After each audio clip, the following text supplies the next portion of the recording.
America స్థానిక ఎన్నికల్లో ఫలితాలు అమెరికాలోని అధికార రిపబ్లికన్ పార్టీకి షాకిచ్చాయి. ఈ ఎన్నికల్లో అత్యంత కీలకంగా మారిన న్యూయార్క్ నగర మేయర్ పదవిని డెమోక్రటిక్ పార్టీకి చెందిన జోహ్రాన్ మహమ్మద్ దాని ఎగరేసుకుపోయారు. భారతీయ ఉడాంగా మామూలున్న ఆయన ఓటమి కోసం ట్రంప్ స్వయంగా రంగంలోకి దిగారంటే ఈ ఎన్నికలు అధ్యక్షుడికి ఎంత ప్రతిష్టాత్మకంగా మారిందో అర్థం చేసుకోవచ్చు.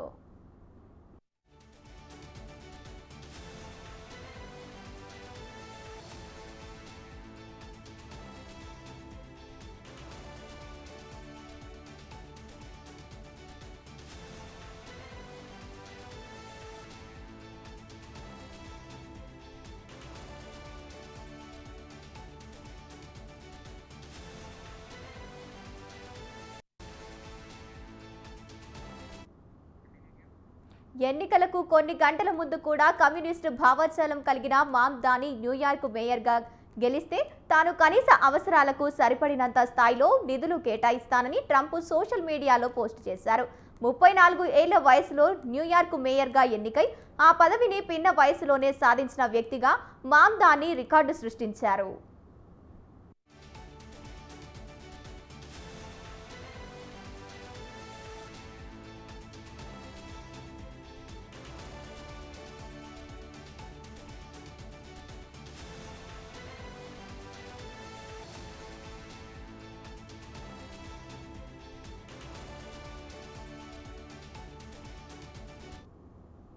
న్యూయార్క్ మేయర్గా గెలిచిన మమ్దాని భారతీయ సినీ డైరెక్టర్ మీరా నాయర్ కుమారుడుగా కావడం విశేషం. ఉడాంగా జాతీయుడైన మహమ్మద్ మామ్దాని మీరాకు జన్మించిన సంతానమే జోహ్రాన్. సోషలిస్టు భావజాలమున్న అతడు న్యూయార్క్ మాజీ గవర్నర్ ఆండ్రూ క్యూమోపై విజయం సాధించారు.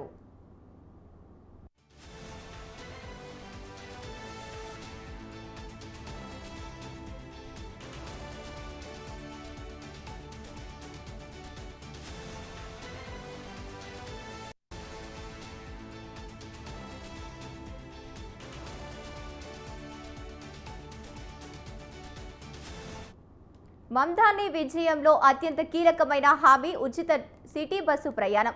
దీంతో పాటు నగరంలో అద్దెలను స్థిరీకరిస్తానని, యూనివర్సల్ ఫ్లైట్ స్కీమ్ అమలు, 2030 నాటికి కనీస వేతనాల పెంపు, కార్పొరేటర్ల సంపన్నులపై పన్ను పెంచి చిరుజీవుల జీవన వ్యయాలను తగ్గిస్తానని ప్రచారంలో పేర్కొన్నారు.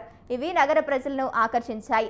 వీటన్నిటికీ మించి దేశ అధ్యక్షుడు డొనాల్డ్ ట్రంప్నకు ధైర్యం ఎదురోడి నిలబడ్డారు.